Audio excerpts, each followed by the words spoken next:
नमस्कार दोस्तों, स्वागत करूंगा आपके अपने YouTube channel yes study by Bhanu sir पर। आपका दोस्त, आपका होस्ट आप लोगों के लिए एक बड़ी खुशखबरी जो नियमितीकरण का जो इंतजार कर रहे हैं उन लोगों के लिए मैंने आज बताऊंगा कि कौन कौन होंगे नियमित, क्योंकि फाइलें जा चुकी हैं शिक्षण के लिए और अब अंतिम स्टेज पर है कि परमानेंट की जो घोषणा है, नियमितीकरण की जो घोषणा है वो होने वाली है।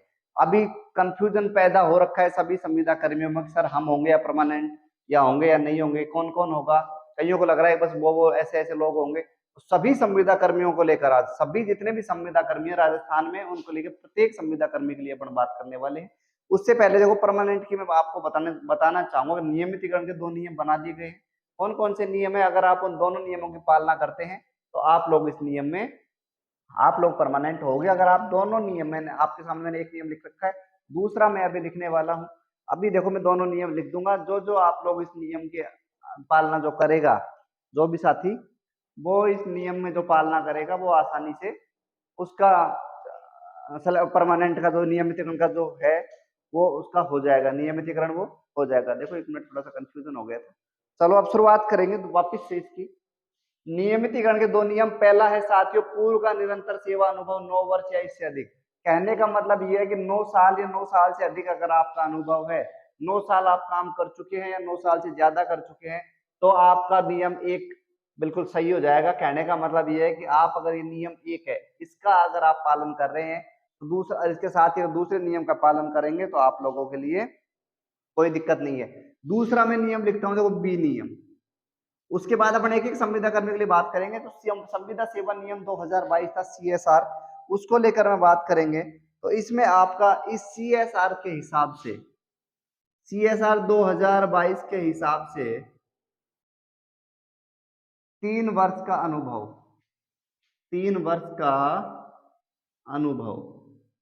देखो बस सरकार की एक घोषणा ये थी कि दोनों नियमों की जो पालना करेगा, जो दोनों नियमों की पालना करेगा उनको सरकार परमानेंट कर देगी। सीएसआर 2022 के हिसाब से 3 वर्ष का अनुभव। अब आप लोग समझ गए होंगे, 1/3, 1/3 वर्ष था, मतलब 3 वर्ष का मतलब 1 वर्ष का अनुभव, और 3 वर्ष का मतलब हो गया कितना, 3 9 वर्ष, कितना हो जाएगा 9 वर्ष।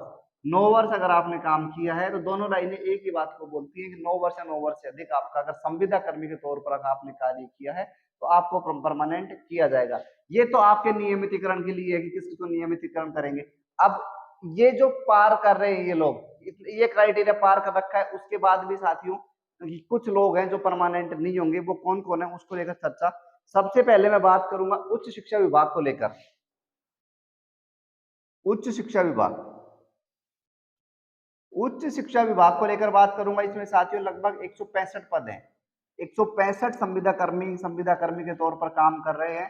और जो 165 है ये, इनमें मैं बता दूं आपको, विश्वविद्यालय वगैरह कॉलेजों में तो टीचिंग का काम करवा रहे हैं।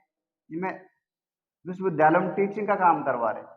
अब इनको परमानेंट किया जाएगा या नहीं, तो साथियों इनको परमानेंट किया जाएगा, क्योंकि उन्होंने जब ये लगे थे पोस्ट पे 2012 की वो बात है, उस टाइम के हिसाब से 10 से 11 साल हो जाते हैं। तो ये इस दोनों नियमों के क्राइटेरिया में आ रहे हैं। ये थी उच्च शिक्षा विभाग की बात। उसके बाद दूसरे विभाग की बात करें, प्रारंभिक शिक्षा विभाग। उसके बाद हम बात कर लेंगे, चलो इसको मैं साफ करता रहता हूं। प्रारंभिक शिक्षा विभाग दूसरा है, प्रारंभिक प्रारंभिक शिक्षा विभाग। इसमें देखो जो लगे हैं टीचर, उनकी मैं बात करूं तो शिक्षाकर्मी,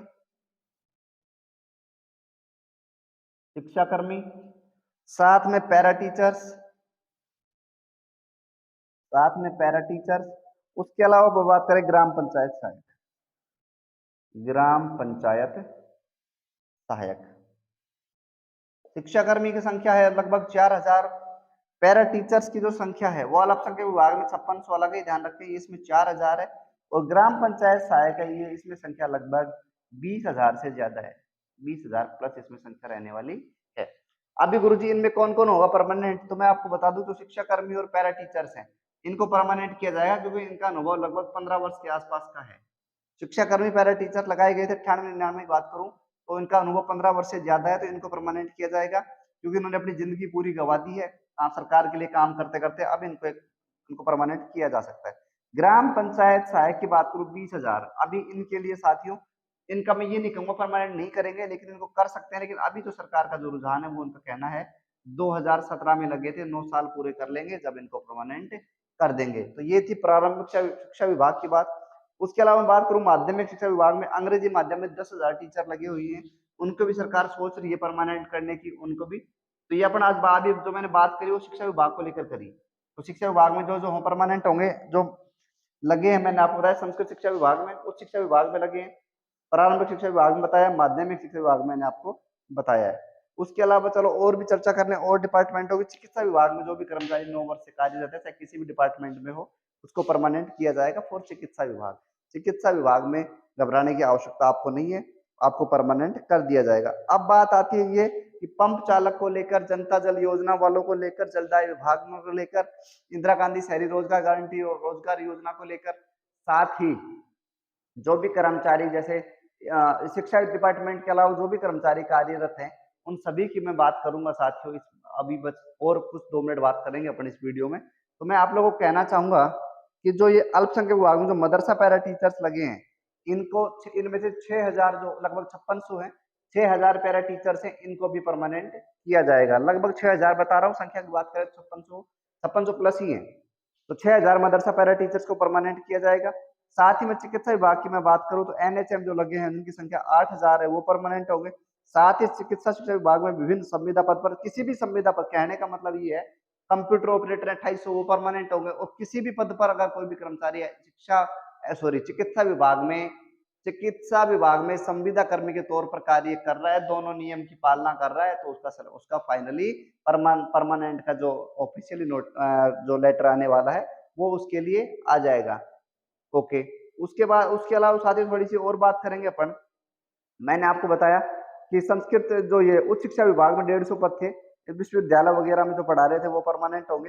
तकनीकी शिक्षा विभाग की मैं बात करूं तो सहायक आचार्य जो प्रवक्ता के पद पर कार्यरत हैं उनके लिए परमानेंट का काम होगा।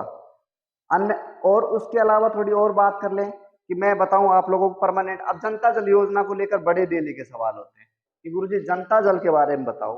अब साथ ही जनता जल योजना को लेकर ही आज अपन चर्चा करेंगे। देखो थोड़ा सा मैंने लिखा है जनता जल योजना। जनता जल योजना को लेकर कि गुरुजी क्या होगा, पंप चालक जो बेचारे हमेशा दिन रात काम करते हैं, इनके लिए इनके कमेंट्स में देखता हूँ ज्यादा मिलते हैं कि गुरुजी हमारे बारे में कुछ बताओ। तुम्हारे बारे में तुम्हारी कोई सूचना आ नहीं रही है, तुम्हारे लिए पंप चालकों को भी संविदा कर्मी के तौर पे नहीं रखा गया था।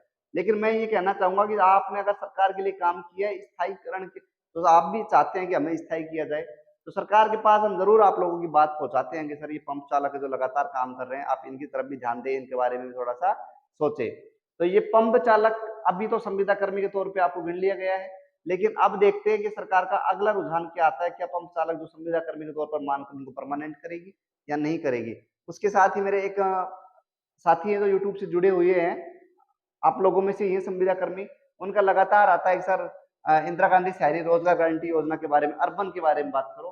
देखो अभी कोई अपडेट होती नहीं है, अपडेट होगी, जो अपडेट होती है वही आप लोगों को दी जाती है। तो मित्रों अभी मेरे जो भी साथी हैं वेट कर रहे हैं अपडेट का, उनके लिए जो भी उनकी अपडेट होगी वो दे दी जाएगी आते ही। तो आज के लिए साथियों इतना ही। आशा करूंगा आप सब लोगों को वीडियो पसंद आया होगा।